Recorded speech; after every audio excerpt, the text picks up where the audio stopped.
Assalamualaikum warahmatullahi wabarakatuh. Jadi dalam video ini Ana akan membahas masalah kontemporer, yaitu masalah zaman sekarang.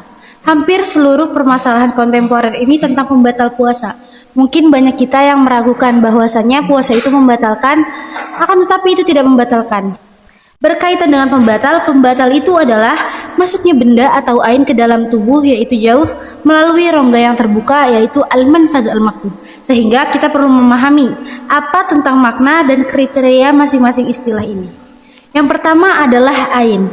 Ain adalah segala zat yang atau benda yang berfisik sehingga tidak masuk dalam kategori ini angin atau gas. Begitu pula sekedar rasa atau bau.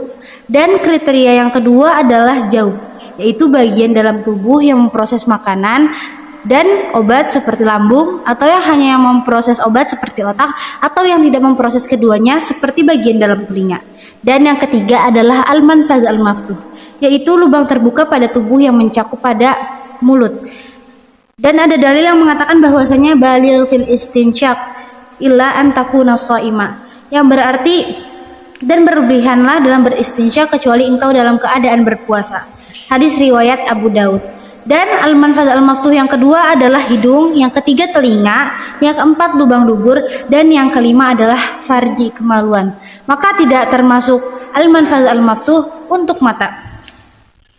Dan ada sebuah kaidah yang mengatakan bahwasanya acuan batalnya puasa dengan masuknya ain adalah ketika sudah melampaui batas awal bagian dalam manfadh al-maftuh. Adapun bila masih di bagian luar, maka ia tidak membatalkan puasanya. Maka batas awal bagian dalam hidung adalah pangkal hidung, yaitu muntahal khaysyum, yang sejajar dengan mata. Jadi mungkin di sebelah sini. Dan batas awal bagian dalam telinga adalah sekiranya yang tidak nampak jelas oleh mata yang melihat atau khotub. Dan batas awal bagian dalam tenggorokan adalah setelah makhraj huruf kha menurut Imam Ar-Rafi'i, yaitu tenggorokan atas, dan setelah makhraj ha tenggorokan tengah menurut Imam An-Nawawi. Dan batas awal bagian dalam dubur adalah bagian yang tidak wajib dibasuh saat mandi besar.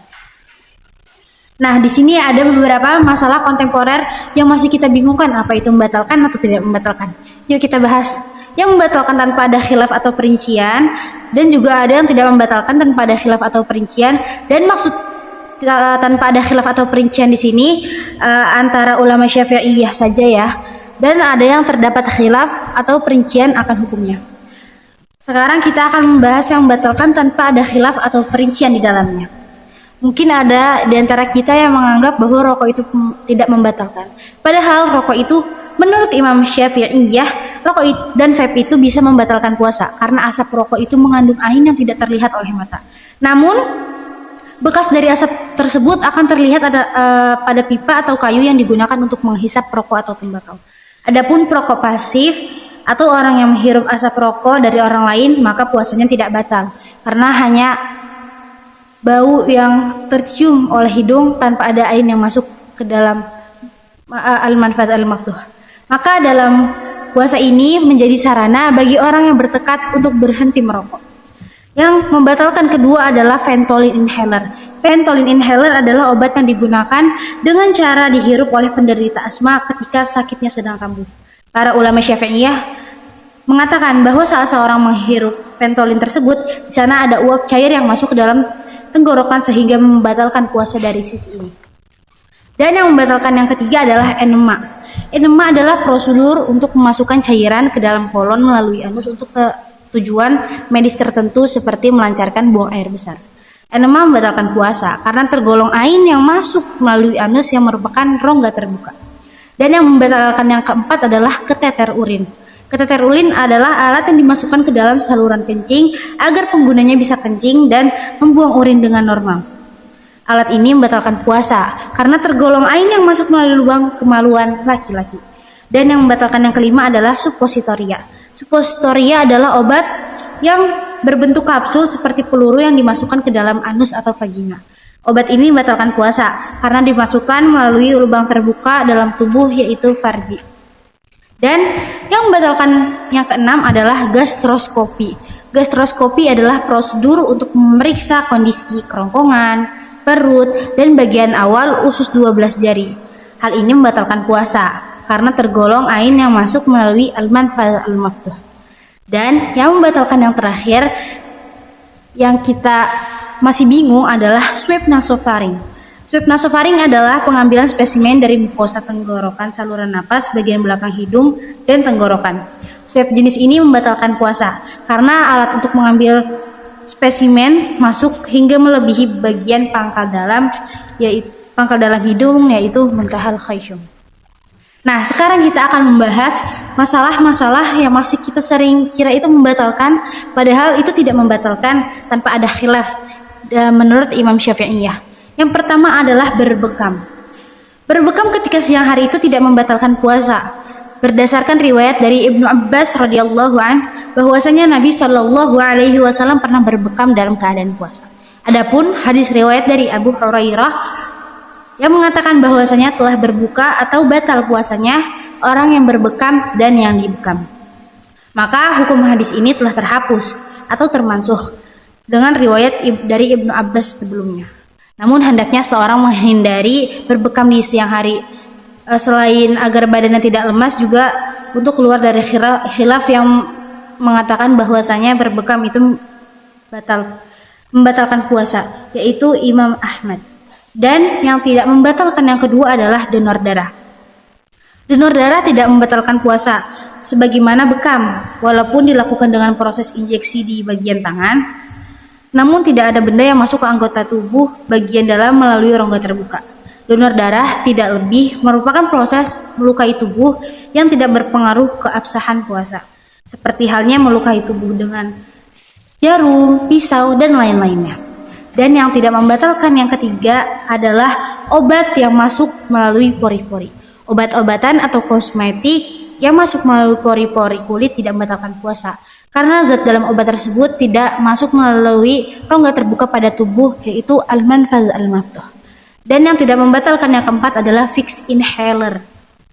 Fixed inhaler mungkin kita sudah tahu bahwasanya itu dipakai melalui hidung untuk melegakan hidung tersumbat atau pilek.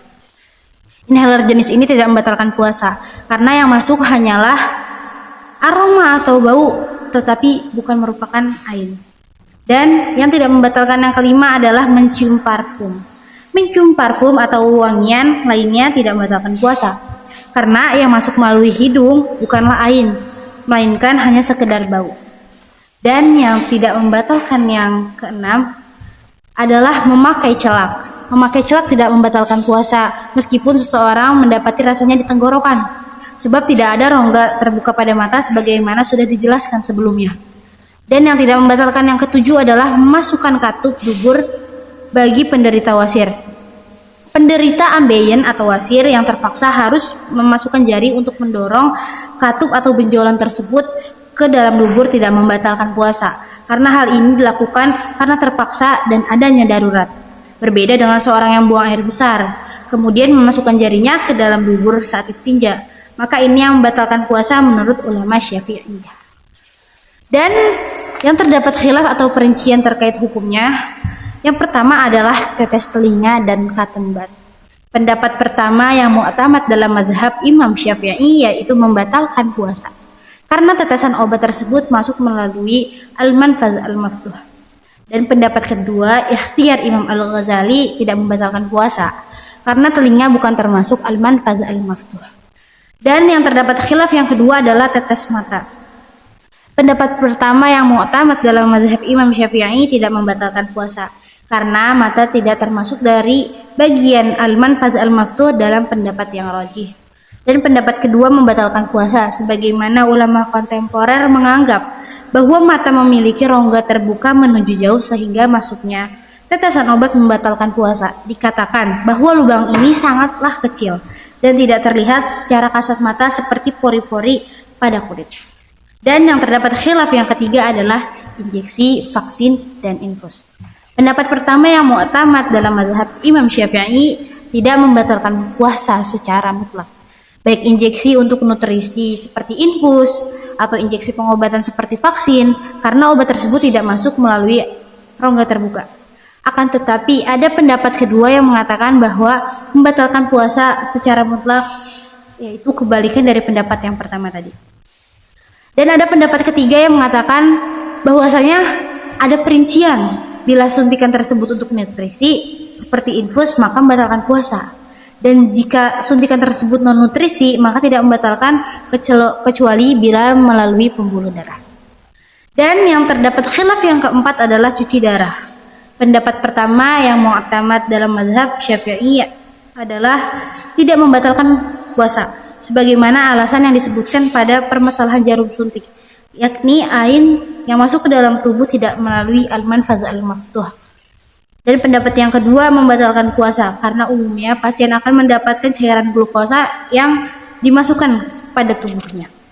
Dan yang terdapat khilaf yang kelima adalah anestesi atau bius.